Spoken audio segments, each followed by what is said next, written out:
स्वागत है math master 2.0 में pair of linear equation of two variable का चैप्टर 3.1 एनसीईआरटी का क्लास 10 का मैथ का बुक का है। ये क्वेश्चन नंबर 3 है, इसे आप बनाने वाले हैं, ठीक है ना। और ग्राफीय विधि के साथ साथ बीजगणितीय रूप से भी इसको हल करना है। इसमें लिखा हुआ है 2 केजी सेब और 1 केजी अंगूर का मूल्य किसी दिन 160 रुपये था।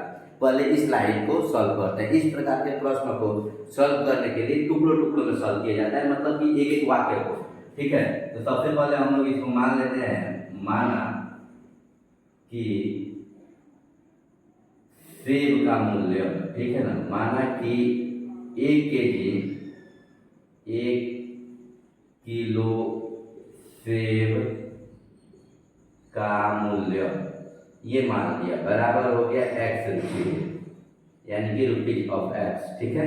ये 1 किलो सेब का मूल्य पहले मान लिया गया। फिर कहते हैं 1 किलो अंगूर का मूल्य, 1 किलो अंगूर का मूल्य। अब इसे हम लोग y मान लेंगे क्योंकि ये 2 वेरिएबल वाला है, ठीक है। पेयर ऑफ 2 वेरिएबल का इक्वेशन है, एक x हो गया तो दूसरा y हो गया। अब क्या कहता है कि 2 किलो सेब और 1 किलो अंगूर का मूल्य कितना दिया हुआ है, 160 रुपये। प्रश्न से 2 किलो सेब है तो 2x हो जाएगा, प्लस 1 किलो अंगूर है तो y इक्वल टू 160 रुपये। इस प्रकार हम लोग को ये पहला समीकरण मिल गया, जिसे हम लोग समीकरण 1 लिख देंगे, ठीक है। अब आते हैं अब आते हैं दूसरे सेंटेंस में, दूसरे वाक्य में। कहता है 1 महीने बाद 4 केजी सेब और 2 केजी अंगूर का मूल्य 300 रुपया हो जाता है, ठीक है ना। पुनः प्रश्न से लिखेंगे 4 केजी सेब, पुनः प्रश्न से 4 केजी सेब, ठीक है ना। तो 4 किलो सेब कितना है, x माने हैं तो x रुपया, प्लस हो जाएगा 2 किलो अंगूर, तो 2y बराबर कितना दिया हुआ है, 300 रुपया दिया हुआ है, ठीक है। अब इसको हम लोग क्या करते हैं, हम लोग देख रहे हैं कि यहाँ पे कॉमन निकलने वाला है, ठीक है ना। तो हम लोग कॉमन निकाल लेते हैं, यहाँ से 2 कॉमन निकल जाएगा तो 2x plus y equal to यहाँ से 2 गुणे 150 कर देंगे तो कॉमन 300 हो जाएगा। 2 से 2 कट करके कैंसिल हो गया तो 2x plus y equal to 150 rupees. ये हम लोग का इक्वेशन सेकेंड आया। अब इस इक्वेशन को हम लोग को ग्राफीय, ये बीजगणितीय रूप से सॉल्व हो गया ये क्वेश्चन। इसे हम लोगों को ग्राफीय रूप से यानी कि ज्यामितीय रूप से सॉल्व करना है। ज्यामितीय रूप से सॉल्व करने के लिए हम लोगों को क्या करना होता है, आइए देखते हैं। दोनों समीकरण को हम लोग यहाँ पे लिख लेते हैं 2x plus y equal to 160। इसके लिए एक बॉक्स बना लिए x और y का मान निकालने के लिए। ये समीकरण 1 है और ये समीकरण 2 है। समीकरण 2 में मिला हुआ है 2x plus y equal to 150। इसमें x और y का मान लिख लेना है, दो मान निकाल लेंगे। हम लोग जानते हैं पहले से 2 मान x और y का निकाल लेंगे, ठीक है। ये हो गया x और ये हो गया y। अब इसे हम मिटाते हैं, समीकरण 1 से इसको लिखेंगे समीकरण 1 में या 1 से, ठीक है। समीकरण 1 जो है अपना 2x plus y equal to 160। विलोपन विधि के माध्यम से हम लोग क्या करते हैं, किसी एक चीज को विलोपित करते हैं, ठीक है ना। तो y इक्वल टू हम लोग यहाँ पे 0 अगर शून्य मान देते हैं तो हमें क्या मिलेगा, y बराबर शून्य रखने पर समीकरण 1 में y का मान शून्य रखेंगे तो 2x प्लस शून्य इक्वल टू 160, यानी कि ये शून्य कोई वैल्यू नहीं है। 2x से 160 डिवाइड हो जाएगा तो आएगा x इक्वल टू 80, ठीक है। x इक्वल टू 80 कब हमें प्राप्त हो गया, जब y का मान हम लोग शून्य रखें, ठीक है। पुनः फिर से क्या करेंगे, y या x का मान रखते हैं, ठीक है ना। x बराबर या y बराबर अगर हम लोग पुनः y बराबर अगर हम लोग 50 रख लेते हैं, ठीक है। तो चलिए 50 रख करके देखा जाए, y बराबर 50 रखने पे इस प्रकार से आप अगर प्रश्न बनाइएगा तो आपको भी क्या मान रखना है ये पता चल जाएगा। 2x plus 50 equal to 160। अब ये 2x संख्या को संख्या की ओर भेजते हैं, 160 माइनस 50, इन दोनों को जब सब्ट्रैक्ट करेंगे तो हमें क्या मिलेगा, 110 मिलेगा, ठीक है ना। अब 110 को 2 से डिवाइड करेंगे तो 55 दूना 110, यानी कि x इक्वल टू 55। अगर y इक्वल टू हमने 50 माना तो x का मान क्या मिला, 55 मिला। इस प्रकार से समीकरण 1 के दो मान आ गए। अब समीकरण 2 से देखते हैं, यहाँ पे दिया हुआ है 2x + y = 150। अब यहाँ पे y बराबर 10 रखने पर, ठीक है, अगर y = 10 रखते हैं तो 2x + 10 = 150। हम लोग जानते हैं संख्या को संख्या की तरफ भेजेंगे तो ये माइनस उधर चला जाएगा और 150 से 10 सब्ट्रैक्ट करेंगे तो क्या मिलेगा हम लोगों को 140, ठीक है। अब 2 से डिवाइड कर देने पे क्या हमें मिल जा रहा है 70 मिल रहा है, यानी y = अगर हम 10 रखते हैं तो x का मान में 70 प्राप्त हो रहा है, ठीक है। स्पेस बचाने के लिए हम कर रहे हैं, आप पेपर पे बना रहे हैं, बोर्ड के एग्जाम में बना रहे हैं तो पूरा प्रोसेस फॉलो करते हुए बनाइएगा, ठीक है। पुनः y = अगर हम लोग 50 ले लेते हैं, ठीक है ना, y = 50 रखने पर अगर हम लोग y का मान 50 रखते हैं तो 2x + 50 = 150।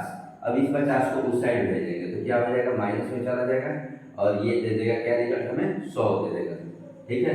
तो 2x = हमें 100 मिला। इस तरह से प्रोसीजर फॉलो करेंगे 50, यानी x = भी 50 हमें प्राप्त हो रहा है। y का मान अगर 50 रखते हैं तो x का मान भी हमें 50 मिलता है। इस प्रकार से हम लोग को x और y का दो मान प्राप्त हो गया। आइए अब इसे ज्यामितीय रूप से यानी ग्राफिकली रिप्रेजेंट करके देखते हैं, ठीक है ना। इसे हम ग्राफिकली रिप्रेजेंट कर रहे हैं। अब यहाँ पे संख्याएं चूंकि बड़ी बड़ी आई है, 50 100 आया है और हम लोग देख रहे हैं कि इसमें कोई निगेटिव मान नहीं है, कोई जो मान है सारा पॉजिटिव आया हुआ है, धनात्मक है, तो सिर्फ धनात्मक रेखाओं को लिख करके ही हम लोग मान निकाल लेंगे, ठीक है ना। ऋणात्मक लिखने की कोई आवश्यकता नहीं है, इसमें हम लोग धनात्मक मान ही लिखेंगे, ठीक है। एक इकाई = अगर हम लोग 10 माने तो और ही अच्छा रहेगा। एक इकाई बराबर अगर हम लोग 10 मानते हैं तो ये और अच्छा दिखने में लगेगा ग्राफ का, ठीक है। आइए अब देखिए ये मान जो आ गया हम लोगों को, इस प्रकार से हमने एक इकाई बराबर 10 ही लिया हुआ है, ठीक है। एक इकाई बराबर अगर 10 लेकर के हम लोग बनाते हैं तो यहाँ पे इस प्रकार से कुछ होगा। पहले वाले समीकरण को हम लोग फॉलो करते हैं, ठीक है। जो पहला वाला समीकरण लिखा है x = 80, x का वैल्यू 80 है और y का वैल्यू 0 है, तो यहीं पे आएगा, यानी कि ये नंबर पॉइंट आया। फिर कहता है x = 55 हमें कहाँ मिलेगा, x = 50 है और 60 है, यानी कि हम लोग को 55 यहाँ मिल रहा है और y = 50 यहाँ है, ठीक है ना। इन दोनों मिड पॉइंट को हम लोग मैच कराएंगे, तो यहाँ से हम एक स्टेट पॉइंट कहीं ले लेंगे, इसके अनुमान करके 50 का अनुमान लेकर के हम लोग एक मिड पॉइंट ले लेंगे, लगभग यहाँ पे आ रहा है। और इधर से जब हम लोग अनुमान करेंगे तो ये रेशियो दे रहा है लगभग यहाँ पे, ठीक है। थोड़ा सा और डिस्टेंस बना कर लिखेंगे यहाँ पे। इस प्रकार से ये दोनों जहाँ पॉइंट मिल रहा होगा तो ये हो गया,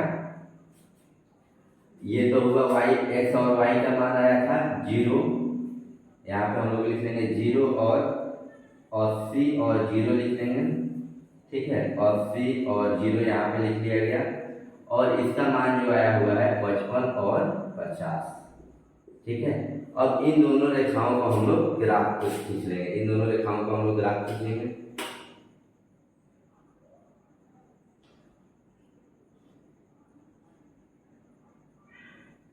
देखिए कुछ इस प्रकार से ये मिल रहा है, ठीक है। थोड़ा सा हल्का सा इधर उधर हो रहा है, बट ये ग्राफ पेपर पे ऐसे आपका क्लियर हो जाना चाहिए। यहाँ पे ये बना, इसका समीकरण क्या है, तो 2x + y = 60, ठीक है, ये आ गया। अब दूसरे वाले समीकरण को आते हैं। दूसरे वाले समीकरण में दिया हुआ है y = 10 और x = 70। y का मान 10 है और x का मान 70 है, ठीक है ना। यानी कि 2 यूनिट में हम लोग स्पेस लेकर के खींच लेंगे, क्योंकि 2 यूनिट का ही हम लिए हैं तो यहाँ पे ये क्रॉस पॉइंट देगा, ठीक है। ये मान कितना है 70 और 10 का, 70 और 10 का। अब आते हैं दोनों में 50-50 है, यहाँ भी 50 है और यहाँ भी 50 है, ठीक है। तो इसको हम लोग पॉइंट नोट करते हैं, यहाँ पे आ रहा है 50, 1 2 3 4 5, यहाँ पे 50 आएगा लगभग, और इधर से जब हम मैच कराएंगे तो सेम पॉइंट दे रहा है, ठीक है। यानी कि यहाँ पे ये दोनों मिल रहा है, x में भी 50 है और y में भी 50 है, ठीक है। अब इस प्रकार से ये वाला पॉइंट और ये वाला पॉइंट हम लोग को मिला करके लाइन ड्रॉ कर लेना है, ठीक। और इस लाइन को हम लोग आगे बढ़ा भी लेंगे, आगे की ओर ऊपर बढ़ा भी लेंगे इधर। इस प्रकार हम लोग का ग्राफ तैयार हो गया। ये वाला जो समीकरण था 2x plus y equal to 150। ज्यामितीय रूप से इस क्वेश्चन का, इस प्रश्न का हल इस प्रकार से होगा, ठीक है। और तो अगर अभी तक आपने सब्सक्राइब नहीं किया है तो सब्सक्राइब कर लीजिए और बेल आइकन का बटन दबा दीजिए, ठीक है ना। मिलते हैं अगले ही ऐसे किसी इन्फॉर्मेटिव वीडियो के साथ, तब तक के लिए जय हिंद।